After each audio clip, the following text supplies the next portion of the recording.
സ്വാഗതം. നമ്മൾ ഇന്ന് അക്കൗണ്ടിംഗിലെ ഒരു പ്രധാന വിഷയത്തിലേക്കാണ് കടക്കുന്നത്. കുറച്ച് ശ്രദ്ധ വേണ്ട വിഷയമാണ്.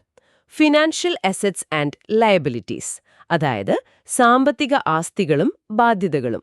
നമ്മുടെ കയ്യിലുള്ള കാപ്ലൻ FR ചാപ്റ്റർ 12 എന്ന ഈ പഠന സഹായം ഉപയോഗിച്ച് നമുക്ക് ഈ വിഷയത്തിലേക്ക് ഒന്ന് ആഴത്തിലിറങ്ങിച്ചെല്ലാം, അല്ലേ? തീർച്ചയായും.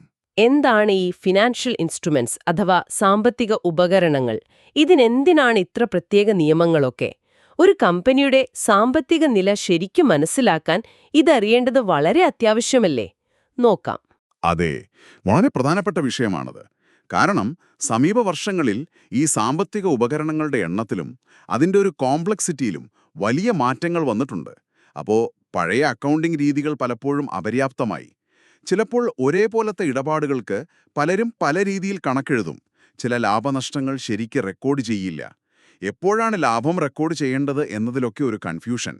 ഇതിനൊക്കെ ഒരു പരിഹാരമായിട്ടാണ് IAS 32, IFRS 9, പിന്നെ IFRS 7 പോലുള്ള സ്റ്റാൻഡേർഡുകൾ വന്നത്. ഇത് കുറച്ചുകൂടി കാര്യങ്ങൾ ക്ലിയറാക്കി താരതമ്യം ചെയ്യാനും എളുപ്പമാക്കി. ഓക്കെ, അപ്പോൾ നമുക്ക് ഏറ്റവും ബേസിക് ആയിട്ടുള്ള കാര്യത്തിൽ നിന്ന് തുടങ്ങാം. എന്താണ് ശരിക്കും ഒരു സാമ്പത്തിക ഉപകരണം അഥവാ ഫൈനാൻഷ്യൽ ഇൻസ്ട്രുമെന്റ്? ലളിതമായി പറഞ്ഞാൽ അതൊരു കരാറാണ്, ഒരു കോൺട്രാക്ട്. ആ കരാർ കാരണം ഒരു സ്ഥാപനത്തിന് ഒരു സാമ്പത്തിക ആസ്തി കിട്ടുന്നു. അതേസമയം മറ്റേതെങ്കിലും സ്ഥാപനത്തിന് ഒരു സാമ്പത്തിക ബാധ്യതയോ അല്ലെങ്കിൽ ഒരു ഇക്വിറ്റി ഉപകരണമോ ഉണ്ടാവുന്നു. അതാണ് സംഭവം. ഓക്കെ, കരാർ. അപ്പോ ഈ സാമ്പത്തിക ആസ്തി, സാമ്പത്തിക ബാധ്യത, ഇക്വിറ്റി, ഇവയെ നമുക്കൊന്ന് വേർതിരിച്ച് നോക്കാം. എന്താണൊരു സാമ്പത്തിക ആസ്തി? സാമ്പത്തിക ആസ്തി എന്ന് പറയുമ്പോൾ പല ഐറ്റംസ് വരാം. ഏറ്റവും പ്രധാനം ക്യാഷ് തന്നെ, പണം. പിന്നെ മറ്റൊരാളിൽ നിന്ന് പണമോ അല്ലെങ്കിൽ വേറെ ഏതെങ്കിലും ഫിനാൻഷ്യൽ അസറ്റോ കിട്ടാനുള്ള ഒരു കരാറ് വഴി കിട്ടുന്ന അവകാശം. റൈറ്റ്.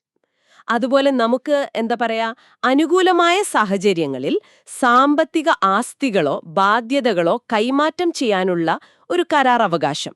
ഉദാഹരണത്തിന് ഒരു ഓപ്ഷൻ കോൺട്രാക്ട് അനുകൂലമാണെങ്കിൽ. പിന്നെ മറ്റൊരു കമ്പനിയുടെ ഓഹരികൾ, അതും സാമ്പത്തിക ആസ്തിയാണ്. ഉദാഹരണങ്ങൾ അപ്പോൾ സാധാരണ നമ്മൾ കാണുന്ന ട്രേഡ് റിസീവബിൾസ്, അതായത് കച്ചവടത്തിൽ കിട്ടാനുള്ള പണം. പിന്നെ നമ്മൾ മറ്റ് കമ്പനികളിൽ ഇൻവെസ്റ്റ് ചെയ്ത ഷെയറുകൾ, ബോണ്ടുകൾ, ഇതൊക്കെ വരും അല്ലേ? അതെ, അതൊക്കെ വരും. അപ്പോൾ ഒരു സംശയം, നമ്മുടെ സ്റ്റോക്ക്, അതായത് ഇൻവെന്ററി, അതെന്താ സാമ്പത്തിക ആസ്തി അല്ലാത്തത്? അതും വിറ്റാൽ പണം കിട്ടുമല്ലോ. നല്ല ചോദ്യം. ഇൻവെന്ററി ഒരു ഫിസിക്കൽ അസറ്റാണ്, ഒരു ഭൗതിക ആസ്തി. അത് വിറ്റ് പണമാക്കാമെന്നല്ലാതെ അത് വിൽക്കുമ്പോൾ പണം കിട്ടും എന്ന് ഉറപ്പുതരുന്ന ഒരു കരാർ ഇപ്പോൾ നിലവിലില്ല. പക്ഷെ ട്രേഡ് റിസീവബിൾ അങ്ങനെയല്ല. അവിടെ പണം തരാമെന്ന് മറ്റേ പാർട്ടി സമ്മതിച്ചൊരു കരാറുണ്ട്. ആ കരാർപരമായ അവകാശമാണ് പ്രധാനം. ഓക്കെ, അത് വ്യക്തമായി. ഇനി സാമ്പത്തിക ബാധ്യതകൾ, ഫിനാൻഷ്യൽ ലയബിലിറ്റീസ്, ഇത് ആസ്തിയുടെ മറ്റേ വശമല്ലേ? അതെ, ശരിയാണ്. ഒരു സ്ഥാപനത്തിന് പണമോ മറ്റ് സാമ്പത്തിക ആസ്തിയോ മറ്റൊരാൾക്ക് കൊടുക്കാനുള്ള കരാർപരമായ ഒരു ബാധ്യത, അതാണ് ഫൈനാൻഷ്യൽ ലയബിലിറ്റി. അതുപോലെ നമുക്ക് പ്രതികൂലമായ സാഹചര്യങ്ങളിൽ സാമ്പത്തിക ആസ്തികളോ ബാധ്യതകളോ കൈമാറ്റം ചെയ്യേണ്ടി വരുന്ന ഒരു കരാർ ബാധ്യതയും ഇതിൽപ്പെടാം. പിന്നെ സ്വന്തം ഇക്വിറ്റി ഷെയറുകൾ ഉപയോഗിച്ച് സെറ്റിൽ ചെയ്യേണ്ടി വരുന്ന ചില കോൺട്രാക്റ്റുകളും സാമ്പത്തിക ബാധ്യതയായിട്ട് വരാൻ ചിലപ്പോൾ. ഉദാഹരണങ്ങൾ പറഞ്ഞാൽ, നമ്മൾ കൊടുക്കാനുള്ള പണം, ട്രേഡ് പേയബിൾസ്, എടുത്ത ലോണുകൾ, ഡിബഞ്ചറുകൾ, പിന്നെ തിരികെ കൊടുക്കേണ്ട പ്രിഫറൻസ് ഷെയറുകൾ, റെഡീമബിൾ പ്രിഫറൻസ് ഷെയറുകൾ, അതും ബാധ്യതയാണെന്ന് പറയുന്നു. അതെ. അപ്പോ സർക്കാരിന് കൊടുക്കാനുള്ള ടാക്സ്, അതൊരു സാമ്പത്തിക ബാധ്യതയാണോ? അല്ല. ടാക്സ് പോലുള്ള സ്റ്റാറ്റ്യൂട്ടറി ലയബിലിറ്റീസ്, അതായത് നിയമം വഴി വരുന്ന ബാധ്യതകൾ, ഇതിൽ വരില്ല. കാരണം അത് ഒരു കരാറിന്റെ അടിസ്ഥാനത്തിൽ വരുന്നതല്ല. രണ്ട് പാർട്ടികൾ തമ്മിലുള്ള എഗ്രിമെന്റ് അല്ലല്ലോ അത്. നിയമം അനുസരിച്ചുള്ള ബാധ്യതയാണ്. ആ കരാർപരമായ എന്ന വാക്ക് ശ്രദ്ധിക്കണം. ശരി. അപ്പോൾ ഈ ആസ്തികളും ബാധ്യതകളും കണക്കിൽ എങ്ങനെ കാണിക്കണം? ഇതിന് കൃത്യമായ നിയമങ്ങളുണ്ട് എന്ന് നേരത്തെ പറഞ്ഞല്ലോ. ഉണ്ട്. പ്രധാനമായിട്ടും 3 സ്റ്റാൻഡേർഡ്സ് ആണ് ഇത് ഡീൽ ചെയ്യുന്നത്. IFRS അല്ലെങ്കിൽ IAS സ്റ്റാൻഡേർഡ്സ്. ഒന്ന് IAS 32. ഇത് പ്രസന്റേഷനെക്കുറിച്ചാണ്. എങ്ങനെ ഫിനാൻഷ്യൽ സ്റ്റേറ്റ്മെന്റ്സിൽ കാണിക്കണം, കടവും ഇക്വിറ്റിയും എങ്ങനെ തിരിക്കണമെന്നൊക്കെ. 2 IFRS 7. ഇത് ഡിസ്ക്ലോഷറുകളെക്കുറിച്ചാണ്. നോട്ട്സിൽ എന്തൊക്കെ കൂടുതൽ വിവരങ്ങൾ കൊടുക്കണം, പ്രത്യേകിച്ച് ഇതുമായി ബന്ധപ്പെട്ട റിസ്കുകളെക്കുറിച്ച്. 3 IFRS 9. ഇതാണ് ഏറ്റവും പ്രധാനം. റെക്കഗ്നിഷനും മെഷർമെൻറ്റും. അതായത് എപ്പോൾ കണക്കിലെടുക്കണം, ഏതു വാല്യൂവിലെടുക്കണം, പിന്നീട് ആ വാല്യൂ എങ്ങനെ അപ്ഡേറ്റ് ചെയ്യണം എന്നൊക്കെയുള്ള നിയമങ്ങൾ ഇതിലാണ്. ഓക്കെ, അപ്പൊ നമുക്ക് ബാധ്യതകളുടെ മെഷർമെന്റിൽ നിന്ന് തുടങ്ങാം. ഒരു ലോൺ എടുക്കുമ്പോൾ അതിനെ എങ്ങനെയാണ് തുടക്കത്തിൽ റെക്കോർഡ് ചെയ്യുന്നത്? സാധാരണയായിട്ട് ഒരു ഫിനാൻഷ്യൽ ലയബിലിറ്റി തുടക്കത്തിൽ അതിന്റെ ഫെയർ വാല്യൂവിലാണ് റെക്കോർഡ് ചെയ്യുക. മിക്കവാറും സന്ദർഭങ്ങളിൽ ഇത് നമുക്ക് ആ ലയബിലിറ്റി എടുക്കുമ്പോൾ കിട്ടിയ പണം, അതായത് പ്രൊസീഡ്സ് റിസീവ്ഡ്, അതിനു തുല്യമായിരിക്കും. എന്നാൽ ഈ ലോൺ എടുക്കാൻ നമുക്ക് ചിലപ്പോൾ ചില ഇടപാട് ചെലവുകൾ, ട്രാൻസാക്ഷൻ കോസ്റ്റ്സ് വന്നിട്ടുണ്ടാവാം. അങ്ങനെയെങ്കിൽ ആ കിട്ടിയ തുകയിൽ നിന്ന് ഈ കോസ്റ്റ് കുറച്ചുള്ള തുക, അതായത് നെറ്റ് പ്രൊസീഡ്സ് ആയിരിക്കും ഫെയർ വാല്യൂ. ശരി, തുടക്കത്തിൽ ഫെയർ വാല്യൂവിൽ രേഖപ്പെടുത്തി. പിന്നീടോ ഓരോ വർഷവും ഇതിന്റെ വാല്യൂ മാറുമോ? എങ്ങനെയാണ് പിന്നീട് അളക്കുന്നത്?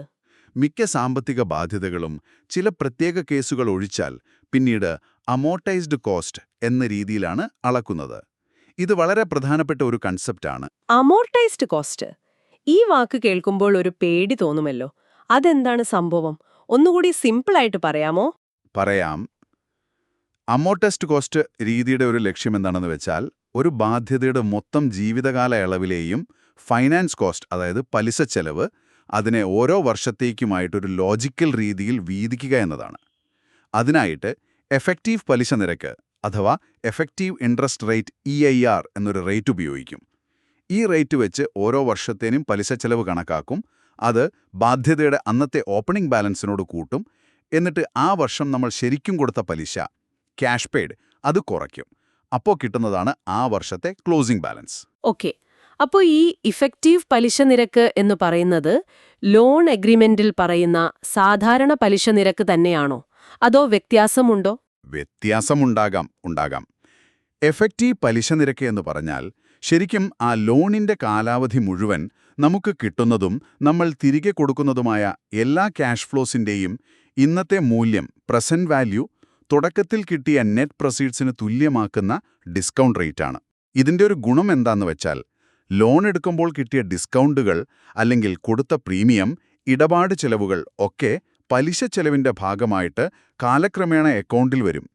ഉദാഹരണത്തിന് ഈ ഡീപ്പ് ഡിസ്കൗണ്ട് ബോണ്ടുകളിലെ പലിശ കുറവായിരിക്കും, പക്ഷേ വലിയ ഡിസ്കൗണ്ടിലാണ് ഇഷ്യൂ ചെയ്യുന്നത്. ആ ഡിസ്കൗണ്ട് ശരിക്കും ഒരു പലിശ ചെലവാണ്. അത് ഓരോ വർഷത്തേക്ക് വീതിക്കാനാണ് ഈ അമോർട്ടൈസ്ഡ് കോസ്റ്റ് രീതി. അതെ അതെ, ഈ പഠനസഹായിലെ ഉദാഹരണം 2 നോക്കിയാൽ ഇത് ക്ലിയർ ആവും അല്ലേ?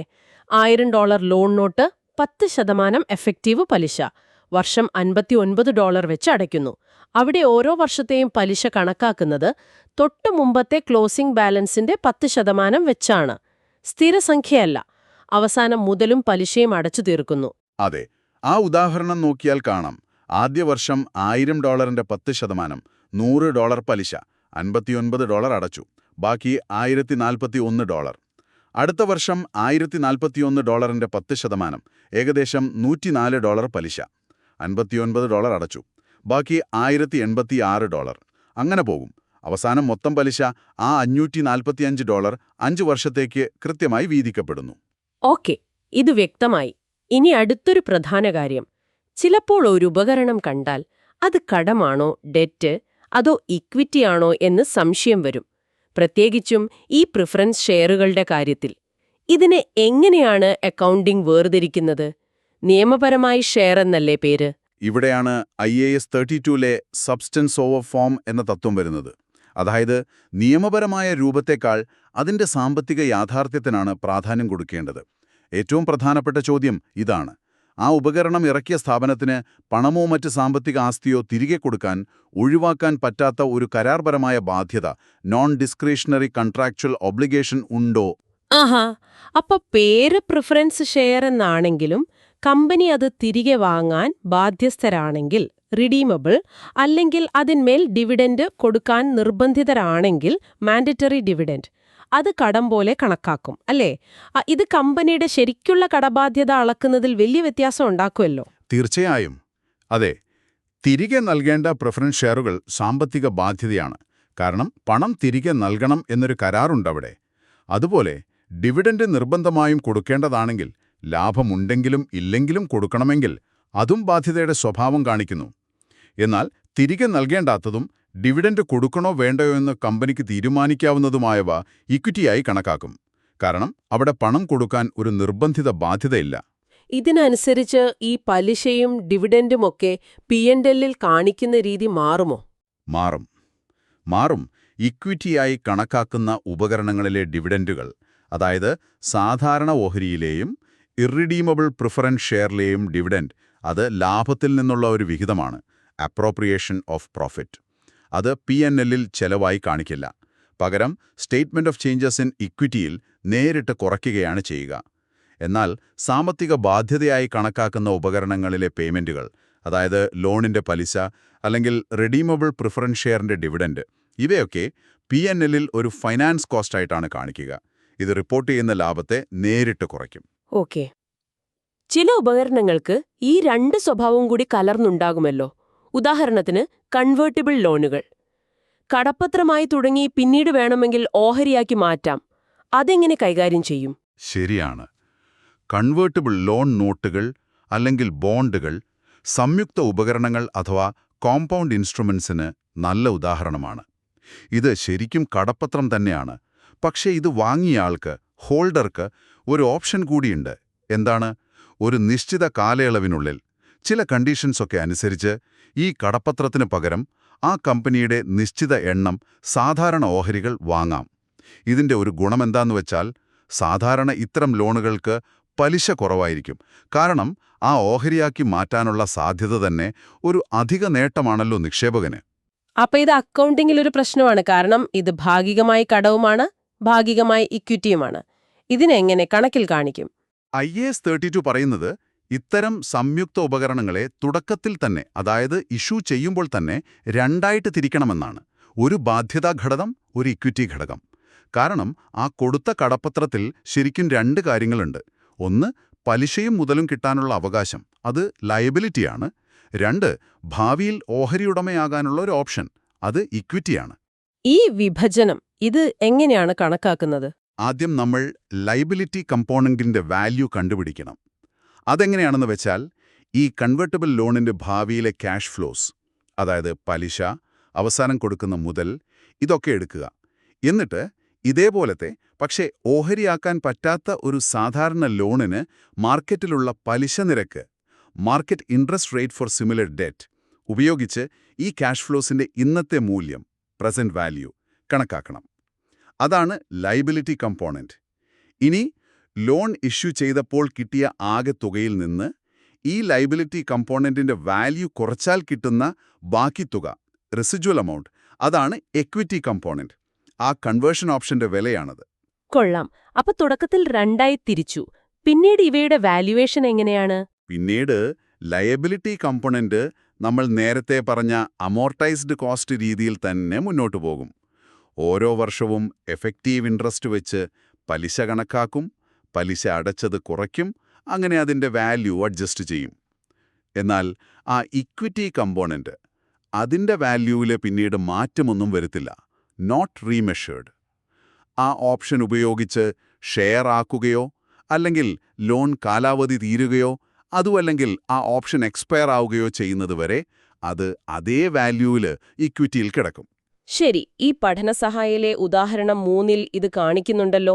$5 മില്യൺ ലോൺ ഇഷ്യൂ ചെയ്തപ്പോൾ 8% മാർക്കറ്റ് റേറ്റ് വെച്ച് ലയബിലിറ്റി $4.228 മില്യണായും ബാക്കി $0.772 മില്യൺ ഇക്വിറ്റിയായും തിരിച്ചു. എന്നിട്ട് ലയബിലിറ്റി അമോർട്ടൈസ് ചെയ്യുന്നു. അതെ. ആ ഉദാഹരണം അത് വ്യക്തമാക്കുന്നുണ്ട്. ഓക്കേ, അത് വളരെ ക്ലിയറായി. ഇനി നമുക്ക് സാമ്പത്തിക ആസ്തികളിലേക്ക്, ഫിനാൻഷ്യൽ അസറ്റ്സിലേക്ക് വരാം. അവയെ എങ്ങനെയാണ് അളക്കുന്നത്? പ്രത്യേകിച്ച് ഓഹരികളിലെ നിക്ഷേപം, ഇൻവെസ്റ്റ്മെന്റ്സ് ഇൻ ഇക്വിറ്റി ഇൻസ്ട്രുമെന്റ്സ്. സാമ്പത്തിക ആസ്തികളും IFRS 9 അനുസരിച്ച് തുടക്കത്തിൽ ഫെയർ വാല്യൂവിൽ തന്നെയാണ് റെക്കോർഡ് ചെയ്യുന്നത്. പിന്നീട് എങ്ങനെ അളക്കണമെന്നത് ആസ്തിയുടെ സ്വഭാവം അനുസരിച്ചിരിക്കും.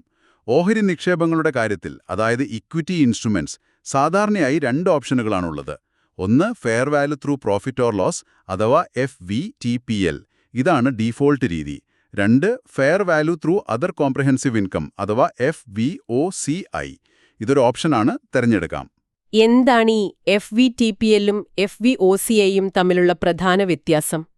FVTPL ആണ് ഡിഫോൾട്ടെങ്കിൽ എന്തിനാണ് ഈ FVOCI ഓപ്ഷൻ? FVTPL രീതിയിലാണെങ്കിൽ ആ ഓഹരിയുടെ വിലയിൽ, അതായത് ഫെയർ വാല്യൂവിൽ വരുന്ന എല്ലാ മാറ്റങ്ങളും, ലാഭമായാലും നഷ്ടമായാലും അപ്പോൾ തന്നെ P&Lൽ ലാഭനഷ്ട കണക്കിൽ കാണിക്കും. ഇത് ചിലപ്പോൾ കമ്പനിയുടെ ലാഭത്തിൽ വലിയ ഏറ്റക്കുറച്ചിലുകൾക്ക് കാരണമാവാം.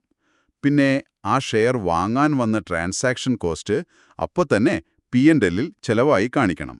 എന്നാൽ ഒരു കമ്പനി വേറൊരു കമ്പനിയുടെ ഷെയർ വാങ്ങുന്നത് പെട്ടെന്ന് വിറ്റ് ലാഭമുണ്ടാക്കാൻ അല്ലെങ്കിൽ ട്രേഡിങ്ങിന് അല്ല എന്ന് വെക്കുക. ഒരു ദീർഘകാല നിക്ഷേപമായിട്ടോ മറ്റോ ആണ് വെച്ചിരിക്കുന്നതെങ്കിൽ അവർക്ക് വേണമെങ്കിൽ തുടക്കത്തിൽ തന്നെ അതിനെ FVOCI ആയിട്ട് ക്ലാസിഫൈ ചെയ്യാൻ ഒരു ഓപ്ഷനുണ്ട്. ആ FVOC ഓപ്ഷൻ എടുത്താൽ എന്ത് സംഭവിക്കും? അതൊരു സ്ഥിരം തീരുമാനമാണോ? മാറ്റാൻ പറ്റുമോ പിന്നീട്? ഇല്ല, ഓഹരി നിക്ഷേപങ്ങളെ FVOC ആയിട്ട് തിരഞ്ഞെടുത്താൽ അത് പിന്നീട് മാറ്റാൻ പറ്റില്ല. ഇറവോക്കബിൾ എലക്ഷനാണ്. ഇതിന്റെ പ്രത്യേകത എന്താന്ന് വെച്ചാൽ ട്രാൻസാക്ഷൻ കോസ്റ്റ് P&Lൽ ചിലവാക്കുന്നതിന് പകരം ആസ്തിയുടെ വിലയോട് കൂട്ടും, ക്യാപിറ്റലൈസ് ചെയ്യും. പിന്നെ വർഷാവസാനം ഫെയർ വാല്യൂവിൽ വരുന്ന മാറ്റങ്ങൾ P&Lലല്ല കാണിക്കുന്നത്. പകരം അതർ കോംപ്രഹെൻസീവ് ഇൻകം അഥവാ OCIയിലും ഇക്വിറ്റിയിലൊരു റിസർവിലുമാണ് കാണിക്കുക. അപ്പോൾ അത് ആ വർഷത്തെ ലാഭത്തെ ബാധിക്കില്ല. ഒരു പ്രധാന കാര്യം, ഈ ഷെയർ പിന്നീട് വിറ്റാലും അതുവരെ OCIയിൽ കാണിച്ച ലാഭമോ നഷ്ടമോ P&Lലേക്ക് മാറ്റാൻ പറ്റില്ല. No recycling to P&L for equity investments at FVOCI. വേണമെങ്കിൽ അത് റീറ്റെയിൻഡ് ഏർണിംഗ്സിലേക്ക് മാറ്റാം. ഓഹോ, അപ്പോ ഓഹരികളെ FVOC ആക്കിയാൽ അത് വിൽക്കുമ്പോഴുണ്ടാകുന്ന ലാഭം P&Lൽ വരില്ല എന്നത് ശ്രദ്ധിക്കേണ്ട കാര്യമാണല്ലോ. അത് വലിയൊരു വ്യത്യാസമാണ്. ഇനി കടപ്പത്രങ്ങളിലെ നിക്ഷേപം, ഇൻവെസ്റ്റ്മെന്റ്സ് ഇൻ ഡെറ്റ് ഇൻസ്ട്രുമെന്റ്സ്, അതായത് ബോണ്ടുകൾ, ലോൺ നോട്ടുകളൊക്കെ, അതിനും ഇതേ നിയമം തന്നെയാണോ? അല്ല, കടപ്പത്രങ്ങൾക്ക് കുറച്ചുകൂടി ഡീറ്റെയിൽഡായ നിയമങ്ങളാണ് IFRS 9ൽ.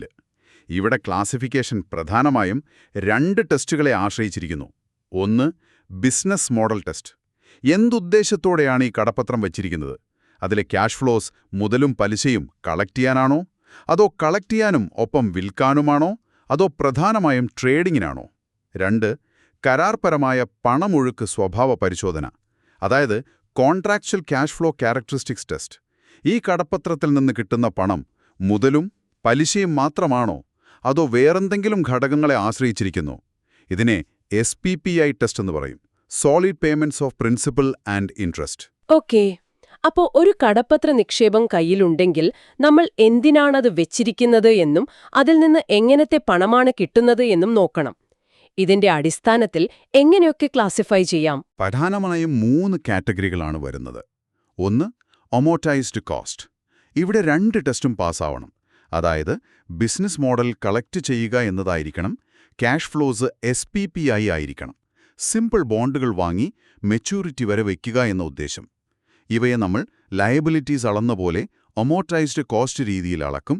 പലിശ വരുമാനം P&Lൽ വരും. 2, FVOCI, fair value through other comprehensive income. ഇവിടെയും 2 ടെസ്റ്റും പാസ്സാവണം. പക്ഷേ ബിസിനസ് മോഡൽ കളക്ട് ചെയ്യുകയും വിൽക്കുകയും ചെയ്യുക എന്നതായിരിക്കണം, ക്യാഷ് ഫ്ലോസ് SPPI ആയിരിക്കണം. ഇവയെ ഫെയർ വാല്യൂവിൽ അളക്കും.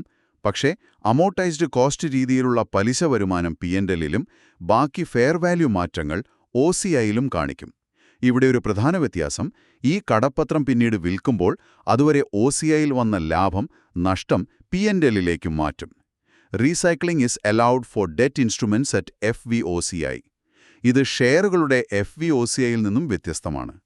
3, FVTPL, fair value through profit or loss. മുകളിൽ പറഞ്ഞ 2 കാറ്റഗറിയിലും പെടാത്ത കടപ്പത്ര നിക്ഷേപങ്ങളെല്ലാം ഇതിൽ വരും. അതായത് ബിസിനസ് മോഡൽ ടെസ്റ്റോ SPPI ടെസ്റ്റോ ഫെയിലായാൽ, ഉദാഹരണം ട്രേഡിങ്ങിന് വെച്ചത് അല്ലെങ്കിൽ കൺവെർട്ടിബിൾ ബോണ്ട് പോലെ SPPI അല്ലാത്തവ, അത് FVTPL ആവും. ഇവയെ ഫെയർ വാല്യൂവിൽ അളക്കും. എല്ലാ മാറ്റങ്ങളും നേരെ P&Lൽ കാണിക്കും. കൊള്ളാം. അപ്പോ കടപ്പത്രങ്ങളുടെ കാര്യം കുറച്ചുകൂടി ശ്രദ്ധിക്കണം. ബിസിനസ് മോഡലും ക്യാഷ് ഫ്ലോയും അനുസരിച്ച് അക്കൗണ്ടിംഗ് മൊത്തത്തിൽ മാറുന്നു. ഇനി എപ്പോഴാണ് ഈ ആസ്തികളും ബാധ്യതകളും നമ്മുടെ ബുക്സിൽ നിന്ന് മാറ്റുന്നത്, ഡീറെക്കഗ്നൈസ് ചെയ്യുന്നത്? ഒരു സാമ്പത്തിക ആസ്തി ഡീറെക്കഗ്നൈസ് ചെയ്യുന്നത് പ്രധാനമായും 2 സാഹചര്യങ്ങളിലാണ്. ഒന്നുകിൽ അതിൽ നിന്നുള്ള ക്യാഷ് കിട്ടാനുള്ള കരാർ അവകാശം തീർന്നുപോകുമ്പോൾ, എക്സ്പയർ ആകുമ്പോൾ, അല്ലെങ്കിൽ നമ്മൾ ആ ആസ്തി കൈമാറ്റം ചെയ്യുകയും ട്രാൻസ്ഫർ, അതുമായി ബന്ധപ്പെട്ട മിക്കവാറും എല്ലാ റിസ്കുകളും റിവാർഡ്സും, risks and rewards of ownership മറ്റൊരാൾക്ക് കൊടുക്കുകയും ചെയ്യുമ്പോൾ. ഇനി ലയബിലിറ്റിയുടെ കാര്യം പറഞ്ഞാൽ, ആ ബാധ്യത നമ്മൾ കൊടുത്തു തീർക്കുമ്പോൾ, ഡിസ്ചാർജ്ഡ്, അല്ലെങ്കിൽ അത് ക്യാൻസൽ ചെയ്യുമ്പോൾ, അല്ലെങ്കിൽ അതിന്റെ കാലാവധി തീരുമ്പോൾ, എക്സ്പയേഴ്സ്, അതിനെ ഡീറെക്കഗ്നൈസ് ചെയ്യും. അപ്പോൾ വെറുതെ കൈമാറിയാൽ പോരാ, അതുമായി ബന്ധപ്പെട്ട റിസ്ക്കും നേട്ടങ്ങളും ആർക്കാണ് എന്നതാണ് ഡീറെക്കഗ്നിഷനിലെ ഒരു പ്രധാന കാര്യമല്ലേ? ഇത് ഫാക്ടറിംഗ് പോലുള്ള ഇടപാടുകളിൽ വളരെ പ്രധാനമാവില്ലേ? തീർച്ചയായും. ഫാക്ടറിംഗ് ഓഫ് റിസീവബിൾസ് ഇതിനൊരു ക്ലാസിക് ഉദാഹരണമാണ്. കമ്പനിക്ക് കിട്ടാനുള്ള പണം, ട്രേഡ് റിസീവബിൾസ്, അത് കിട്ടാൻ ചിലപ്പോൾ സമയമെടുക്കും. പെട്ടെന്ന് ക്യാഷിന് ആവശ്യമുണ്ടെങ്കിൽ അവർ ഈ റിസീവബിൾസ് ഒരു ഫാക്ടർ എന്ന ഫിനാൻസ് കമ്പനിക്ക് കൈമാറും. ഫാക്ടർ ഒരു തുക അഡ്വാൻസ് ആയിട്ട് കൊടുക്കും, ഒരു ഡിസ്കൗണ്ടൊക്കെ കഴിച്ച്. എന്നിട്ട് ഫാക്ടർ പോയി കസ്റ്റമേഴ്സിന്റെ കയ്യിൽ നിന്ന് പണം പിരിക്കും. ഇത് കാശ് പെട്ടെന്ന് കിട്ടാൻ നല്ലതാണ്. പക്ഷേ അക്കൗണ്ടിംഗ് പോയിന്റ് ഓഫ് വ്യൂവില് എന്താണ് ഇവിടുത്തെ മെയിൻ ചോദ്യം? മെയിൻ ചോദ്യം ഇതാണ്: ഈ ഫാക്ടറിംഗ് ശരിക്കും ഒരു വിൽപ്പനയാണോ, ഒരു ട്രൂ സെയിലാണോ, അതോ റിസീവബിൾസ് പണയം വെച്ച് ഒരു ലോൺ എടുത്തതുപോലെയാണോ, ഒരു സെക്യൂർഡ് ബോറോയിങ് ആണോ? ഇതിന്റെ ഉത്തരം കിട്ടാ കടം വരാനുള്ള റിസ്ക് ഓഫ് ബാഡ് ഡെറ്റ്സ് ആര് സഹിക്കുന്നു എന്നതിനെ ആശ്രയിച്ചിരിക്കും. അതെങ്ങനെ? രണ്ടു തരം ഫാക്ടറിംഗ് ഉണ്ട്: വിത്ത് റീകോഴ്സ്, വിത്തൌട്ട് റീകോഴ്സ്. വിത്ത് റീകോഴ്സ് ആണെങ്കിൽ ഫാക്ടർക്ക് പണം പിരിക്കാൻ പറ്റിയില്ലെങ്കിൽ ആ നഷ്ടം ഫാക്ടർ സഹിക്കില്ല. അവർക്ക് തിരിച്ച് കമ്പനിയോട് ആ പണം ചോദിക്കാം. റീകോഴ്സ് ഉണ്ട്. അപ്പോൾ ബാഡ് ഡെറ്റ് റിസ്ക് ഇപ്പോഴും കമ്പനിയുടെ തലയിൽ തന്നെയാണ്. അതുകൊണ്ട് ഇതിനെ വിൽപ്പനയായി കാണില്ല, പകരം ലോൺ എടുത്തതായി കണക്കാക്കും. റിസീവബിൾസ് കമ്പനിയുടെ ബുക്കിൽ തന്നെ തുടരും, കിട്ടിയ കാശ് ഒരു ലോണായി കാണിക്കും. ഓക്കെ. എന്നാൽ വിത്തൌട്ട് റീകോഴ്സ് ആണെങ്കിൽ ബാഡ് ഡെറ്റ് റിസ്ക് ഫാക്ടറാണ് ഏറ്റെടുക്കുന്നത്. പണം കിട്ടിയില്ലെങ്കിൽ അത് ഫാക്ടറുടെ നഷ്ടം, അവർക്ക് കമ്പനിയോട് തിരികെ ചോദിക്കാൻ പറ്റില്ല. ഈ കേസിൽ റിസ്ക്കും റിവാർഡ്സും കൈമാറ്റം ചെയ്യപ്പെട്ടു എന്ന് കണക്കാക്കാം.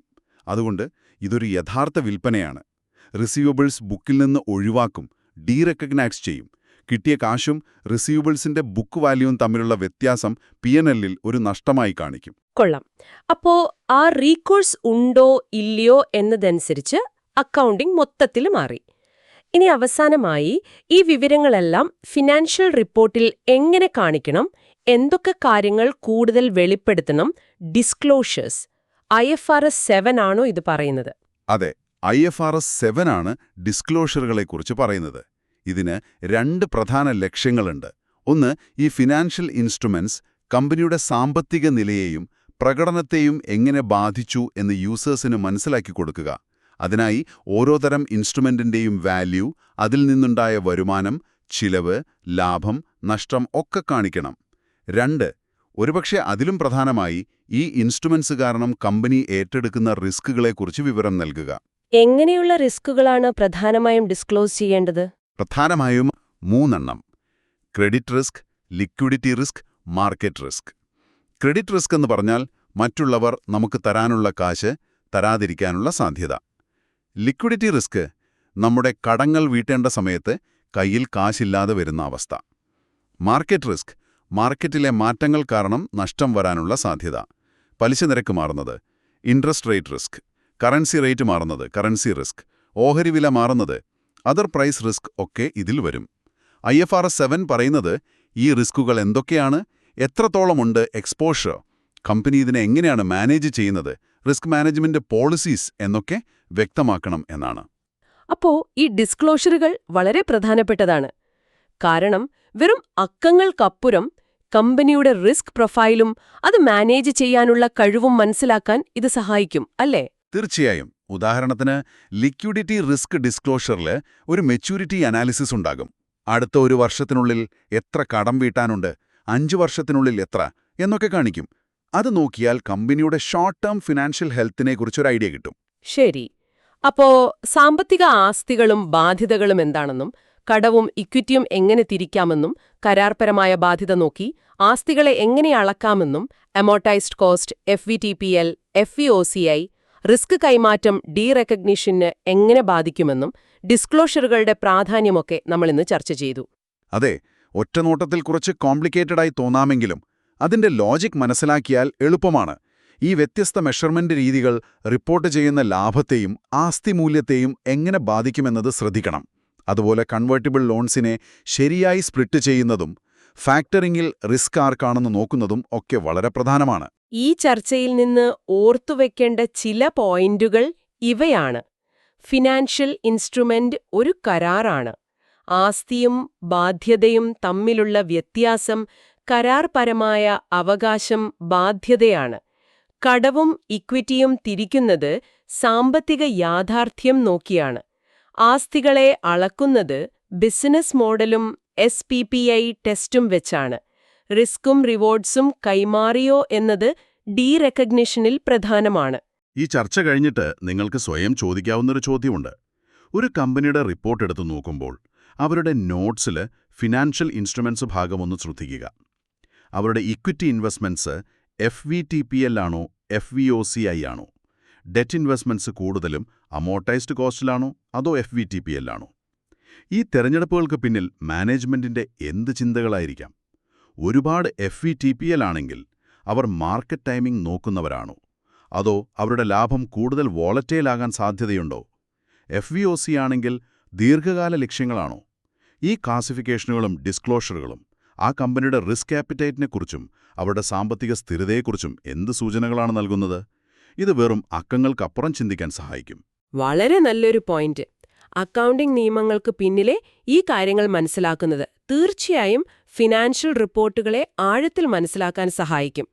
ഈ വിവരങ്ങൾ നിങ്ങൾക്ക് ഉപകാരപ്പെട്ടു എന്ന് കരുതുന്നു. അടുത്ത തവണ പുതിയൊരു വിഷയമായി വീണ്ടും കാണാം.